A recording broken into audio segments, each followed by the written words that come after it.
So, Assalamu alaikum, welcome again. आज का जो टॉपिक हमारा रहेगा कैलकुलेशन ऑफ हाइब्रिडाइजेशन, जो प्रीवियसली हमने डिस्कस किया था, तो उसको कंटिन्यू करते हैं. कैलकुलेशन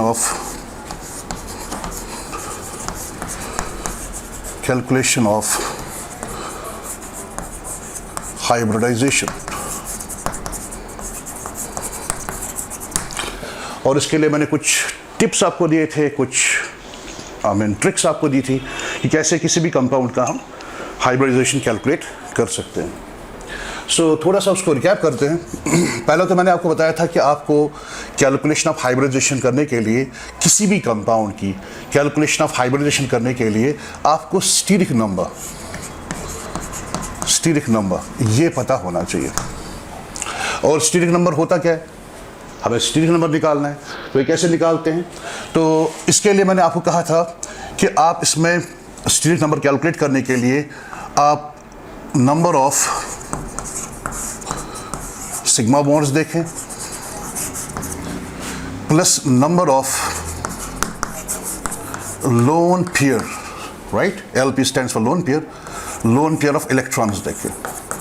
किसी भी कंपाउंड में स्टीरिक नंबर कैलकुलेट करने के लिए आप नंबर ऑफ सिग्मा बॉन्ड्स देखें उसमें, या फिर number of lone pair of electrons देखें. लेकिन ये किस में देखना है? Number of lone pair of electrons किस में देखना है आपको? On central atom, right this thing, on central atom.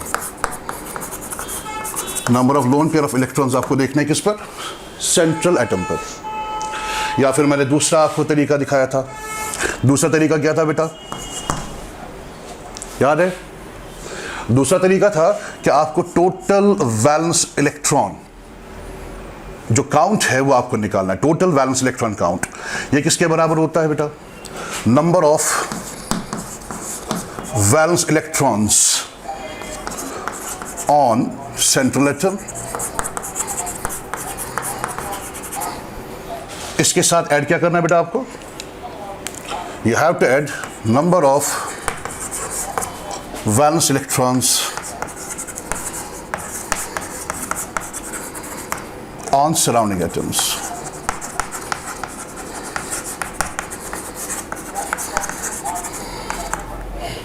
ये आपको करना है. तो ये दो तरीके हैं आपको स्टीरिक नंबर कैलकुलेट करने के. अच्छा जी, इन केस ऑफ आयन, अगर आपके पास आयन होगा, इन केस ऑफ आयन, चाहे वो पॉजिटिवली चार्जड हो या फिर नेगेटिवली चार्जड हो, अगर पॉजिटिवली चार्जड होगा तो आपको क्या करना है? स्टीरिक नंबर कैसे निकाला जाएगा? इन case of positively charged ion steric number कैसे निकाला जाएगा? स्टीरिक नंबर निकालने का तरीका है नंबर ऑफ वैलेंस इलेक्ट्रॉन्स, या मैं लिखूंगा ऐसे, total valence electrons minus magnitude of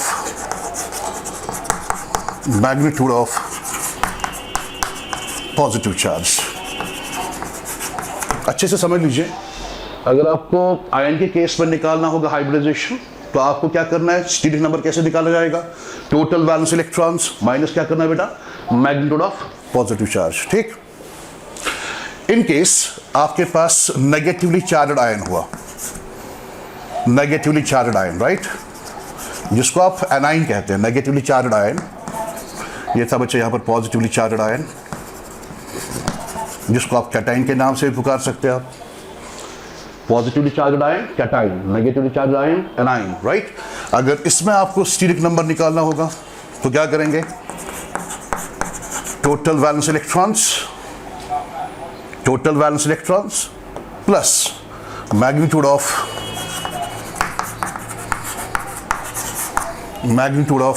not plus, या exactly plus magnitude of negative charge.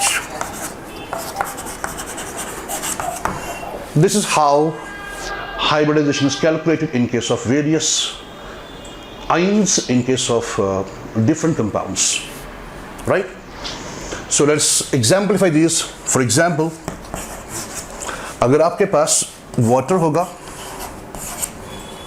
अगर आपके पास से मान लीजिए कार्बन डाइऑक्साइड है, से मान लीजिए आपके पास मीथेन है, मान लीजिए आपके पास PCl5 है, से आपके पास SF6 है, से आपके पास ICl3 है।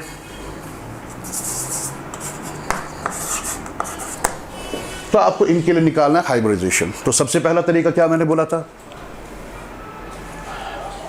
If you remember, I told you hybridization is meant for central atom. So इसमें सेंट्रल एटम कौन है भाई? ऑक्सीजन। इसमें सेंट्रल एटम कौन है? कार्बन। यहां पर भी कार्बन। यहां पर क्या है बेटा? फास्फोरस। यहां पर क्या है बेटा? सल्फर। यहां पर क्या है बेटा? आयोडीन। तो ये सारे सेंट्रल एटम है। सर हमें कैसे पहचाना आएगा सेंट्रल एटम कौन सा है? सेंट्रल एटम के लिए मैंने आपको बोला था उसका नंबर यूजुअली कंपाउंड में कम होता है। तो जिस एलिमेंट का नंबर यूजुअली कंपाउंड में कम होता है तो उसको हम सेंट्रल एटम के नाम से पुकारते हैं। क्लियर? अब कुछ बुक्स में या कुछ जो टीचर्स हैं उसको ऐसे मानते हैं कि जो लेस इलेक्ट्रोनेगेटिव एलिमेंट, जैसे PCl3 है, इसमें फास्फोरस क्या है? Less electronegative. ये है इलेक्ट्रोनेगेटिव तो है मगर कम है। क्लोरीन की इलेक्ट्रोनेगेटिविटी बेटा ज़्यादा है। तो वो फास्फोरस को मानते हैं एज सेंट्रल एटम क्योंकि इसकी इलेक्ट्रोनेगेटिविटी कम है। यानी जिस एटम की कंपाउंड में इलेक्ट्रोनेगेटिविटी कम होगी उसको सेंट्रल एटम के नाम से पुकारा जा सकता है। बट थिंग इज, अगर मैं वाटर की बात करूं, देखिए ऑक्सीजन की इलेक्ट्रोनेगेटिविटी क्या है बेटा? ज़्यादा है। हाइड्रोजन की इलेक्ट्रोनेगेटिविटी क्या है बेटा?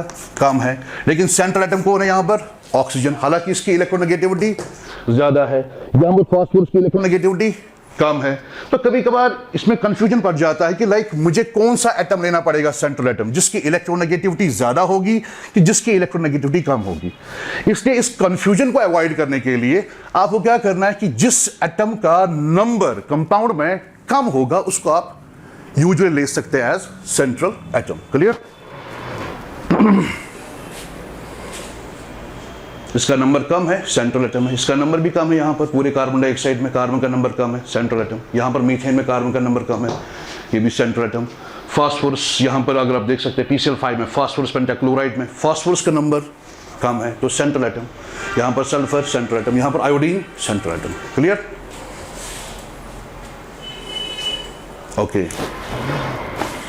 अब अगर मैं आपसे पूछूं मुझे वाटर का सेंट्रल एटम नोट लोकेट करके दीजिए, तो आप देख सकते हैं आराम से ऑक्सीजन को। तो मुझे इसके लिए क्या निकालनी है? हाइब्रिडाइजेशन। कितने तरीके मेरे पास? 2। स्टीरिक नंबर कैलकुलेट करना है, number of sigma bonds plus number of lone pair of electrons on central atom. अच्छा, उसके बाद क्या लिखना है बेटा? Total valence electron count. ये दूसरा मेथड है। टोटल वैलेंस इलेक्ट्रॉन काउंट किसके बराबर होता है? Number of valence electrons on central atom plus number of valence electrons on surrounding atoms. इन सबको ऐड करना है। तो इनमें से आप कोई भी मेथड इस्तेमाल कर सकते हैं। एग्जाम्पल के तौर पर अगर मैं वाटर की एग्जाम्पल यहां पर लेता हूं तो वाटर की एग्जाम्पल में ऑक्सीजन इज सेंट्रल एटम, तो इसके लिए हमें क्या निकालना है? हाइब्रिडाइजेशन। तो कैसे निकालेंगे? सर पहला तरीका इस्तेमाल करते हैं, नंबर ऑफ सिग्मा बॉन्ड्स। अगर मैं वाटर का फॉर्मूला बनाता हूं, वाटर का फॉर्मूला दिखाता हूं कुछ इस तरीके से, ये वाटर का फॉर्मूला है। तो वाटर का फॉर्मूला जो है आप इसमें देख सकते हैं, ऑक्सीजन 2 सिग्मा बॉन्ड्स बना रहा है हाइड्रोजन के साथ और इस हाइड्रोजन के साथ, और इस पर 2 लोन पेयर ऑफ इलेक्ट्रॉन्स है। क्लियर? भाई ऑक्सीजन पर यहां से भी सिग्मा बॉन्ड है और ऑक्सीजन यहां से भी सिग्मा बॉन्ड बना रहा है, तो 2 सिग्मा बॉन्ड्स है। लोन पेयर कितने हैं? 2 है। तो स्टीरिक नंबर कितना आएगा बेटा?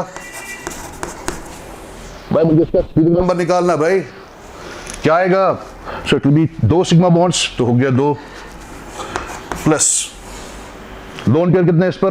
2, that will be equal to 4। और 4 के लिए क्या बोला मैंने बेटा? हाइब्रिडाइजेशन होता है sp3। आपको याद होगा स्टीरिक नंबर्स मैंने आपको बताए थे, if you remember that perfectly, आपको याद होगा उसके बारे में। मैंने कहा था भाई अगर आपके पास 2, 3, 4, 5, 6 या 7 अगर ये वैल्यूज हुए आपके स्टीरिक नंबर के, दो क्या रिप्रेजेंट कर रहा है भाई? sp hybridisation. 3 क्या कर रहा है? sp3। ये 4 क्या कर रहा है भाई? 3 कर रहा है sp2। 4 नंबर क्या रिप्रेजेंट कर रहा है? sp3। 5 नंबर क्या रिप्रेजेंट कर रहा है? sp3d। ये 6 क्या रिप्रेजेंट कर रहा है? sp3d2। ये 7 क्या रिप्रेजेंट कर रहा है? sp3d3। तो ये हाइब्रिडाइजेशन है। अब भी आपका नंबर कितना आ रहा था? स्टीरिक नंबर 4, इसलिए हाइब्रिडाइजेशन क्या होना चाहिए? sp3। इसको जल्दी से नोट डाउन कीजिए।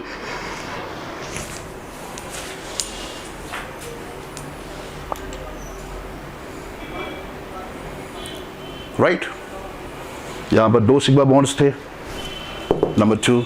यहां पर 2 लोन पेयर ऑफ इलेक्ट्रॉन्स थे, तो 2 मैंने डाल दिया, टोटल 4, हाइब्रिडाइजेशन sp3। चलो इसको दूसरे मेथड से करते हैं, total valence electron count method से इसको करते हैं, ठीक है?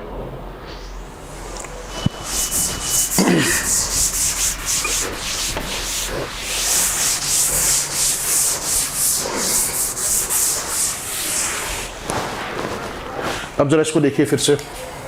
अगर मैं वाटर की एग्जांपल लेता हूं फिर से, H2O, बताइए वैलेंस इलेक्ट्रॉन्स जो मेरे ऑक्सीजन के हैं, वैलेंस इलेक्ट्रॉन ऑफ ऑक्सीजन कितना है भाई? 6। अच्छा, वैलेंस इलेक्ट्रॉन ऑफ हाइड्रोजन कितना है? 1। कितनी बार हाइड्रोजन इसमें मौजूद है? 2 बार, तो मल्टीप्लाई कीजिए 2। ऑक्सीजन के पास वैलेंस इलेक्ट्रॉन 6 है, हाइड्रोजन के पास वैलेंस इलेक्ट्रॉन 1 है। कितनी बार है ये? 2 बार, तो 2 मल्टीप्लाई किया, ठीक है? अब टोटल वैलेंस इलेक्ट्रॉन काउंट निकालो भाई, किसके बराबर आएगा? टोटल वैलेंस इलेक्ट्रॉन, हाँ जी, वो आएगा 6 + 2 दैट इज 8। और मैंने क्या बोला था? If you remember I told you case 1, मैंने कहा था भाई if total valence electron less than या इक्वल टू किसके बराबर होगा? 8 के बराबर, तो डिवाइड कितने से करना है? डिवाइड इट बाय, हाँ जी, 2। केस नंबर सेकंड क्या था? इफ टोटल वैलेंस इलेक्ट्रॉन क्या हुआ? ग्रेटर देन 8, तो डिवाइड कितने से करना भाई? इट बाय, हाँ, डिवाइड इट बाय 8, ठीक है? मैंने केस थर्ड भी आपको बताया था।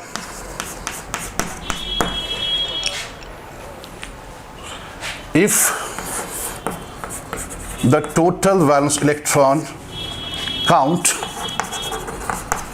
is not divided exactly by a number and there is some remainder left, then divided by, कितने से डिवाइड करना है? 8/2।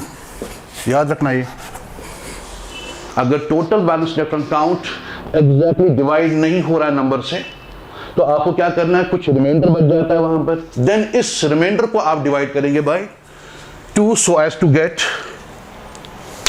as to get quotient second. And still, if there is any remainder left, keep it as such.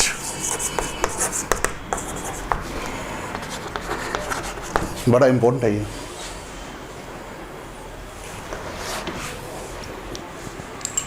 Right? Finally add quotient 1 plus quotient 2 plus remainder 2। किसके लिए ये क्यों आपको add करना है? ताकि आपको क्या मिले? Steric number. इंपॉर्टेंट है तीनों केसेस। केस नंबर 1 में अगर total valence electron less than और इक्वल टू 8 हुआ, इसको डिवाइड करना है 2 से। सेकंड नंबर केस, अगर हमने टोटल वैलेंस इलेक्ट्रॉन को देखा और वो ग्रेटर देन 8 आ गया तो इसको डिवाइड करना है 8 से। और केस नंबर थर्ड में अगर टोटल वैलेंस इलेक्ट्रॉन काउंट मानो एग्जैक्टली डिवाइड नहीं हो रहा है नंबर से, एग्जैक्टली डिवाइड नहीं हो रहा है नंबर से, तो आपको डिवाइड करना है इसको, एग्जैक्टली डिवाइड नहीं हो रहा है किसी नंबर से और कुछ रिमाइंडर बच जाता है, तो रिमाइंडर को आपने डिवाइड करना है कितने से, 2 से, और आपको कोई क्वोशंट मिलेगा, क्वोशंट सेकंड। और अगर स्टिल इसमें कोई रिमाइंडर बच जाता है उसको ऐसे ही रखना है। जैसे एग्जांपल मैं आपको दूंगा, हालांकि मैंने पिछले वीडियो में ये समझाया था, थोड़ा सा रिकैप करूंगा आपके लिए। मान लीजिए आपके पास नंबर था 27, ये टोटल वैलेंस इलेक्ट्रॉन काउंट है, इसको कितने से डिवाइड किया आपने, 8 से, तो क्वेश्चन 1 कितना आ गया भाई, 8 1 जार 8 3 जार 24, रिमाइंडर 1 कितना आ गया 3, तो इसको कितने से डिवाइड करोगे भाई, 2 से, आ गया ना रिमाइंडर, आ गया ना 1, दैट्स 3, रिमाइंडर 1 3 के बराबर आ गया, तो इसको डिवाइड करोगे 2 से, तो जब इसको डिवाइड करोगे 2 से तो क्वेश्चन सेकंड कितना आएगा भाई 1, तो रिमाइंडर 2 कितना आएगा, दैट इज आल्सो 1। अब आपको ये 3, ये 1 और ये 1 आपस में ऐड करना है ताकि आपको स्टीरिक नंबर मिले, right. Now in case of water, what is the total valence electron count, 8, and if it is less than or equal to 8 then you have to divide it by 2. So what would be the number here, 4, and this 4 is your steric number, ये आपका भाई steric number है, and steric number is 4, so hybridization would be sp3, right। जल्दी से इसको उतारो, important है भाई, it's very important.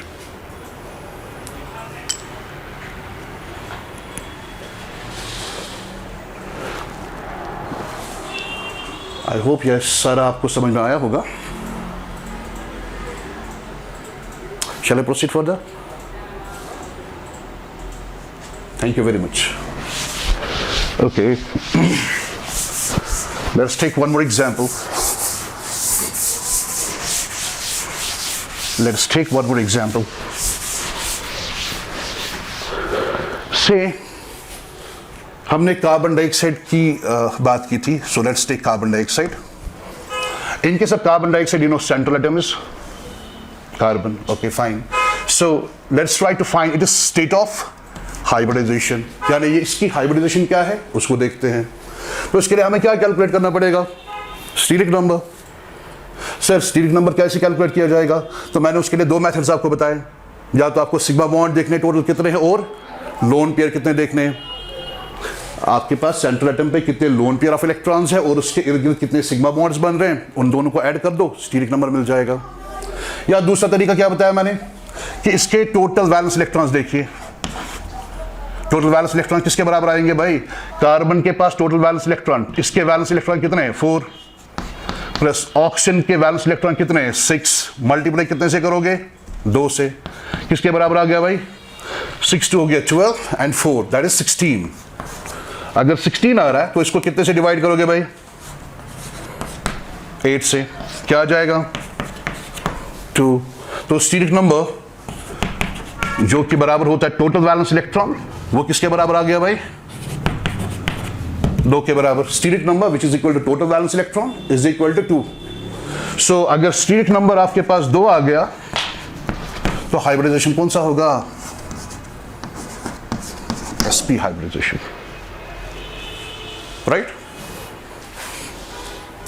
Let's try one more example. Sir इसका जो दूसरा मेथड था sum of sigma bonds and lone pair of electrons, वैसा कुछ कर सकते हैं, बिल्कुल कर सकते हैं।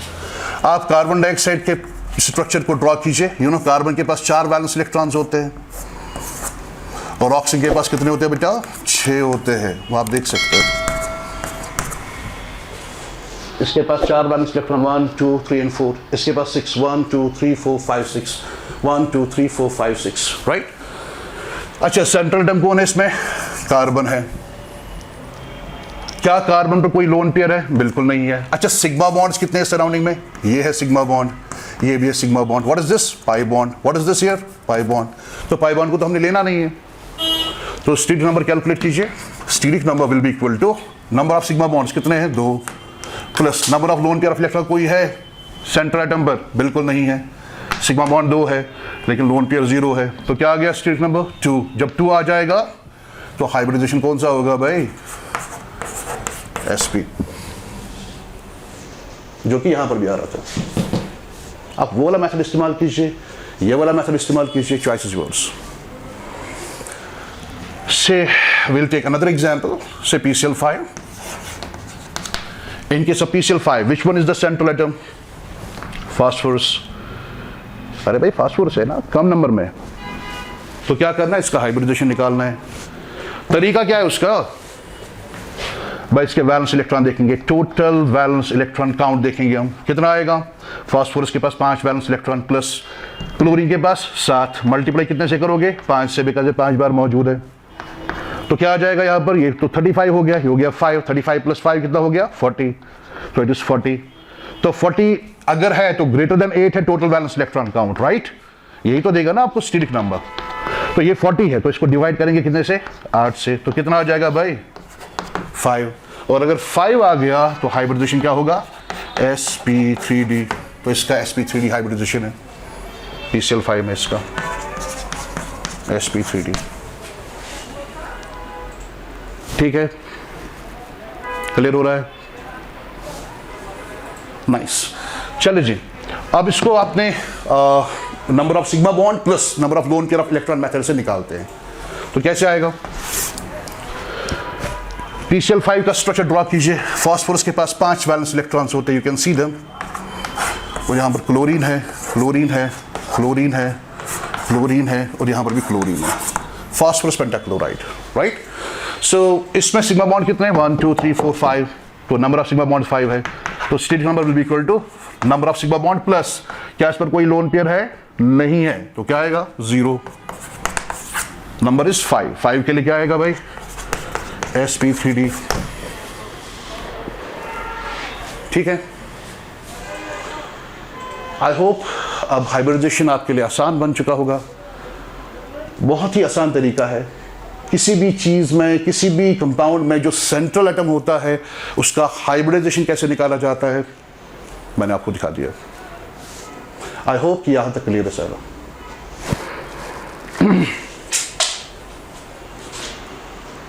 Okay, I am gonna rub it, हो गया, थैंक यू।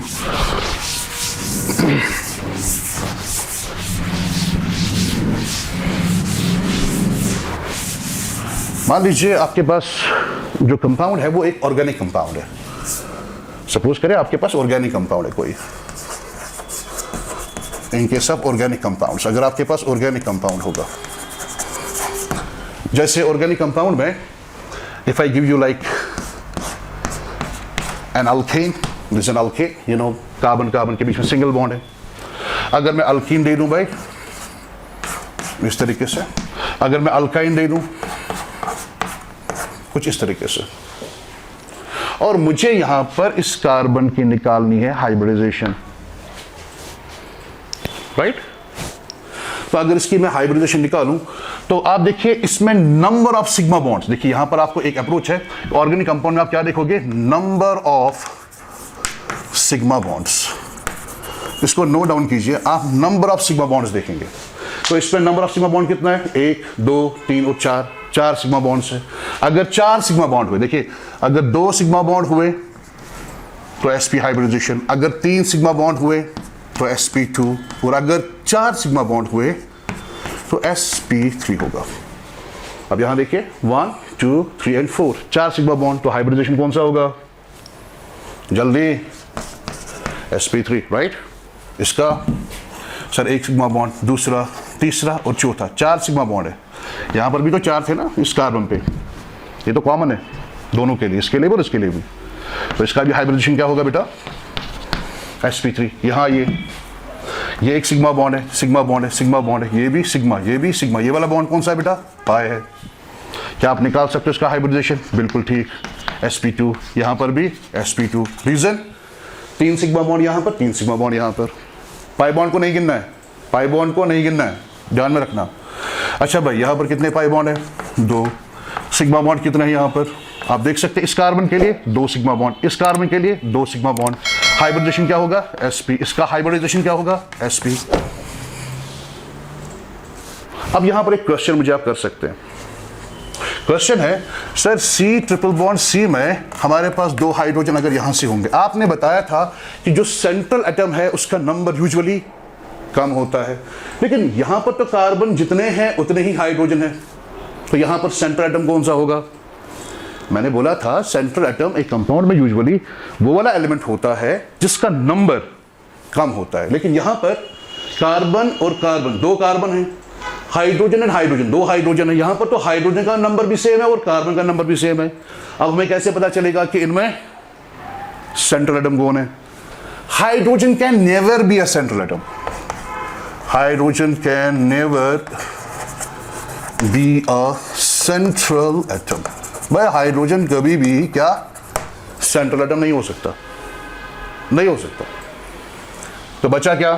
कार्बन, ये आपका सेंट्रल एटम है।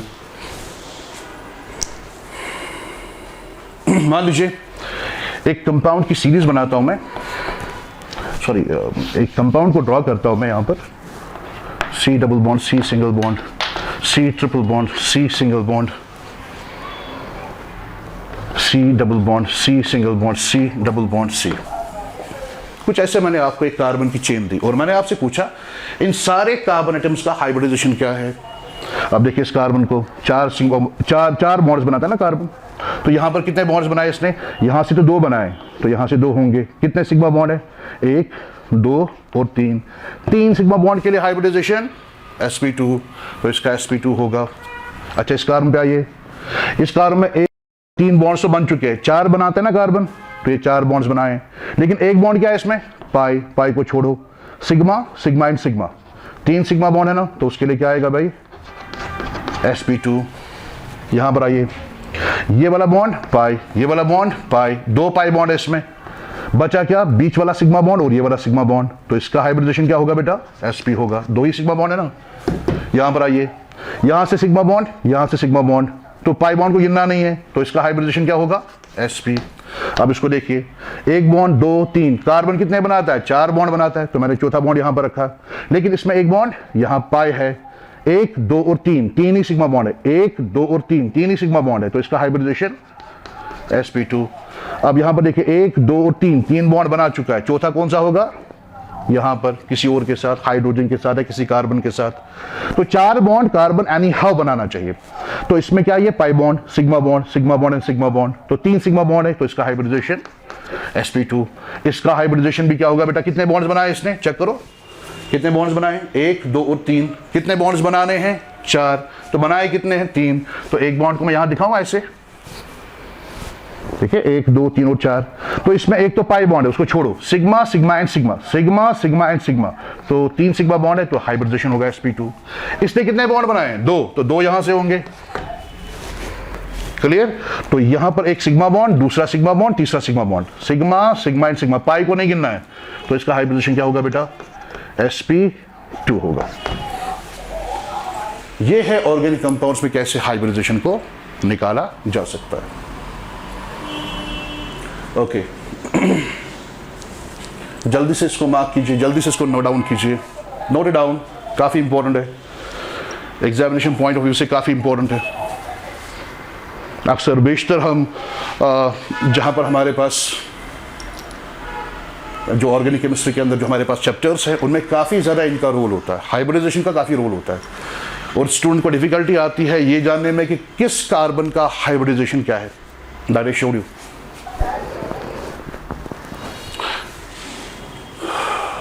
Shall I rub this? Clear है? Thank you. ओके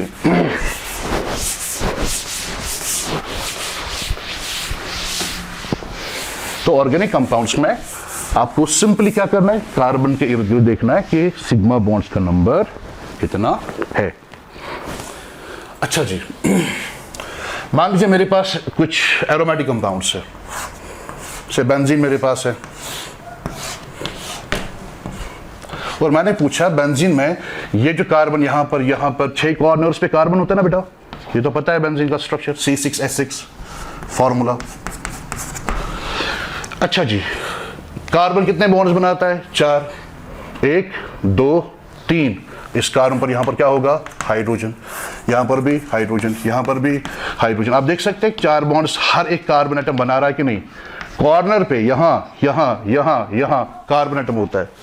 अब बाकी देखिए क्या सारे के सारे कार्बन एटम आपके हाइड्रोजन के साथ क्या बॉन्ड बनाते हैं? चौथा बॉन्ड देखो, 3 तो बना चुका है ये, 1 2 3 4।